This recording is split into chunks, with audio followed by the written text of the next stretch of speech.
विकसित भारत संकल्प यात्रा की शुरुआत गुरुवार को नूंह जिले के बीसरू गांव से की गई। इस दौरान सत्य सनातन वैदिक धर्मशाला बीसरू में जनसंवाद कार्यक्रम का आयोजन किया गया। इस कार्यक्रम में कई विभागों के स्टॉल लगाकर लोगों को केंद्र व राज्य सरकार की योजनाओं का लाभ भी दिया गया है। कार्यक्रम में विशिष्ट अतिथि के रूप में पलवल के भाजपा विधायक दीपक मंगला ने भाग लिया और कार्यक्रम में प्रधानमंत्री नरेंद्र मोदी ने वीडियो कॉन्फ्रेंसिंग के माध्यम से लोगों को संबोधित कर केंद्र की जन कल्याणकारी नीतियों के बारे में जानकारी दी गई। उन्होंने कई प्रदेश के लोगों से सीधा संवाद भी किया। वीडियो कॉन्फ्रेंसिंग के माध्यम से यह संवाद किया गया। खास बात यह रही कि आज देश का 10,000वां जन औषधि केंद्र शुरू किया गया। इसके अलावा किसानों की फसलों में खाद व दवाई इत्यादि के छिड़काव के लिए नमो ड्रोन दीदी योजना लॉन्च की गई है। इस ड्रोन को अब गांव की महिलाएं उड़ा सकेंगी और किसान का समय व धन इस ड्रोन के माध्यम से बचा सकेगा। कार्यक्रम में स्वयं सहायता समूह के लिए अच्छे काम करने वाली कई महिलाओं को प्रशंसा पत्र देकर भी सम्मानित किया गया है। केंद्रीय कृषि एवं कल्याण मंत्री कैलाश चौधरी को एक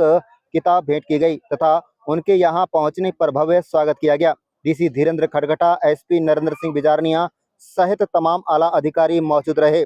पत्रकारों से बातचीत के दौरान कृषि एवं कल्याण मंत्री भारत सरकार कैलाश चौधरी ने कहा कि केंद्र व राज्य सरकार की जो कल्याणकारी नीति है उनको जन जन तक पहुंचाने के लिए नूंह जिले के 325 गांव में यात्रा जाएगी। जो लोग इस योजना को लाभ उठा चुके हैं वह दूसरे लोगों को बताएं। जिन लोगों ने इन योजनाओं का लाभ नहीं उठाया है उनको इन योजनाओं का लाभ दिया जाएगा। प्रधानमंत्री नरेंद्र मोदी आज के दिन ही ये घोषणा के अगले 5 साल तक गरीब परिवारों को मुफ्त अनाज दे दिया जाएगा। केंद्रीय मंत्री ने कहा कि देश के प्रधानमंत्री नरेंद्र मोदी ने आज अपने संबोधन में कहा कि उनके लिए 4 जातियां हैं जिन्हें महिला, युवा, गरीब और किसान शामिल हैं। कैलाश चौधरी ने कहा है कि पीएम सम्मान निधि के अलावा किसानों के कई योजनाएं चलाई हुई हैं जिसका किसान लाभ उठा रहे हैं। आप देख रहे हैं नूंह मेवात से लियाकत अली की रिपोर्ट। हमारे चैनल को सब्सक्राइब जरूर कर लीजिएगा। राजस्थान भी उसमें शामिल है, कितनी उम्मीदें हैं और राजस्थान को लेकर खासतौर से क्या कहते हैं? ऐसा है कि राजस्थान की जनता ने इन पिछले 5 सालों में जो देखा है, झेला है, वो शायद ही दूसरे प्रांतों ने झेला या ना झेला ना मालूम, लेकिन राजस्थान भ्रष्टाचार में 1 नंबर पर था और बहन बेटियों के साथ बलात्कार में 1 नंबर पर था। और जिस तरह से राजस्थान के अंदर जो 5 साल के अंदर हुआ है, तो जनता त्रस्त थी, जनता परेशान थी और राजस्थान की जनता ने जो सर्वे भी बता रहे हैं, आम जन का मानस भी बता रहा है कि प्रचंड बहुमत के साथ में राजस्थान में सरकार भारतीय जनता पार्टी की आ रही है और रिकॉर्ड बहुमत के साथ में आएगी। और जो राजस्थान की जनता को अपेक्षा है और नरेंद्र मोदी जी के सपनों का जो भारत है, वो भारत आने वाले समय में डबल इंजन की सरकार बनेगी। जिस तरह से गुजरात के अंदर है या उत्तर प्रदेश या हरियाणा के अंदर जिस तरह से डबल इंजन की सरकार काम करी, वैसा ही राजस्थान के अंदर भी विकास होगा और डबल इंजन की सरकार काम करेगी तो निश्चित रूप से राजस्थान नए पंख लगेंगे राजस्थान को और राजस्थान ऊंचाइयों पर जाएगा। मंत्री जी, ऐसा है कि राज्य सरकारें अपने अपने स्तर पर व्यवस्थाओं को देकर करती है और वो विषय राज्य सरकार का है, क्या निर्णय कैसा है निश्चित रूप से उस पर भी बात है, वो आगे विकसित भारत जो है उसकी संकल्प यात्रा आज पूरे देश के अंदर जिस तरह से प्रधानमंत्री जी ने संबोधित करके और उसको प्रारंभ किया, जो पहले इसको प्रारंभ कर दिया था, आज हमारे इस गांव के अंदर ये यात्रा पहुंची है, जो मोदी जी के गारंटी का रथ है, जिसमें हमारे जो ऐसे लोग हैं जो प्रधानमंत्री नरेंद्र मोदी जी की गरीब कल्याण योजना है उनसे जो वंचित हैं या जो लाभार्थी हैं और लाभ लेने से वो उसका उनको लाभ नहीं मिल रहा है, तो उनको ये हर गांव के अंदर ये रथ यात्रा जाएगी और ये जो मोदी जी की गारंटी का रथ है वो जाकर और वहाँ के अधिकारी हैं उनको जो लाभ लेने से वंचित रहे उनको उनके फॉर्म भर के और उनको उस योजना का लाभ मिले। ये मैं पहली बार देख रहा हूँ कि भारत सरकार सीधी गाँवों के अंदर जा रही है और ऐसे लगभग 3,000 रथ है वो पूरे देश के अंदर प्रारंभ किए गए हैं, जो हर नगर पालिका क्षेत्र में भी जाएंगे और ग्रामीण क्षेत्र में भी जाएंगे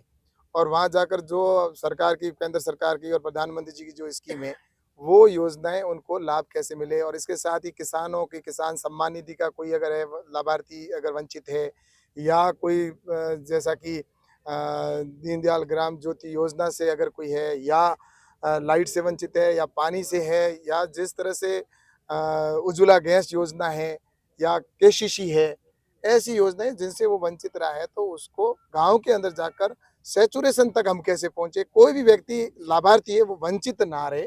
इस दृष्टि से प्रधानमंत्री जी ने ये रथ यात्रा पूरे देश के अंदर प्रारंभ की है और बड़ी अच्छी संख्या के अंदर इसके अंदर लोग भाग ले रहे हैं और बहुत अच्छा लाभ भी मिला है और निश्चित रूप से इसका लाभ हो रहा है। और अभी आपने देखा होगा कि किसानों के लिए ड्रोन टेक्नोलॉजी जो गांव में पहुंची है, उसके अंदर आने वाले समय के अंदर अभी आपने यहाँ पर डेमोन्स्ट्रेशन करके भी देखा कि कभी टेक्नोलॉजी दूसरे देशों के अंदर देखने को मिलती थी, ड्रोन टेक्नोलॉजी, आज हमारे हिंदुस्तान के गांवों के अंदर ड्रोन से किसान खेती कैसे करे, इसका भी डेमोन्स्ट्रेशन इसी के साथ किया जाता है। तो मुझे लगता है कि प्रधानमंत्री नरेंद्र मोदी जी की ही ये सोच है कि वो गांव में जाकर और गांव के जो लाभार्थी है या जो उसकी योजना से वंचित है, गरीब कल्याण योजना, तो उनका लाभ उनको मिले, इसलिए गांव के अंदर सरकार जा रही है और जाकर केंद्र सरकार है, नरेंद्र मोदी जी की सरकार जो गांव में जाकर किसान आम जन की समस्याओं को सुन भी रही है और उसका समाधान करने के लिए ये यात्रा है वो गांव-गांव तक पहुंची है। उसी के निमित्त आज इस गांव के अंदर भी ये कार्यक्रम रखा गया, जिसमें बड़ी संख्या के अंदर यहाँ लोग उपस्थित हुए और इस कार्यक्रम में सम्मिलित हुए और जिसको आज हमारे प्रधानमंत्री आदरणीय नरेंद्र मोदी जी ने स्वयं ने संबोधित भी किया। ऐसा है कि प्रधानमंत्री नरेंद्र मोदी जी हमेशा गरीब कल्याण, किसान कल्याण या आम जन के कल्याण की बात करते हैं। आज भी जैसा कि प्रधानमंत्री जी ने कहा है कि मेरे लिए 4 ही जातियां हैं, जिसमें युवा का मैं कल्याण करूं, महिलाओं का कल्याण हो, गरीब हो और दूसरा उन्होंने कहा किसान। ये मेरे लिए 4 प्राथमिक जातियां हैं जिनके कल्याण के लिए मुझे सबसे पहले भारत को विकसित करना है, तो इनको उत्थान करना है। तो प्रधानमंत्री जी के ध्यान में है कि हमारे लिए किसान कितना महत्वपूर्ण है और इसीलिए किसानों के लिए जो चाहे आज आपने देखा होगा किसान सम्मान निधि योजना प्रारंभ की, जिससे कि किसानों को आज 2 लाख और 80,000 करोड़ रुपए किसान के डायरेक्ट अकाउंट में पहुंचे हैं। लगभग 11 करोड़ किसान इस योजना का लाभ ले रहे हैं। ऐसे ही एमएसपी लागत से 1.5 गुना करने का काम किया गया और इसके साथ ही जैसा कि फसल बीमा योजना को भी जिस तरह से नई फसल बीमा योजना बनी और किसानों की इनकम कैसे बढ़े, नई टेक्नोलॉजी कैसे मिले और स्टार्टअप को कैसे अधिक लाभ मिले। मुझे आप देखिए कि आज लगभग 3,000 से अधिक हमारे एग्रीकल्चर स्टार्टअप हो गए देश भर के अंदर। तो ये सब युवाओं को कृषि की ओर आकर्षित करना और किसान की इनकम कैसे बढ़े, आज जैसा कि मिलेट्स ईयर के रूप में घोषित किया गया पूरे विश्व के अंदर, आज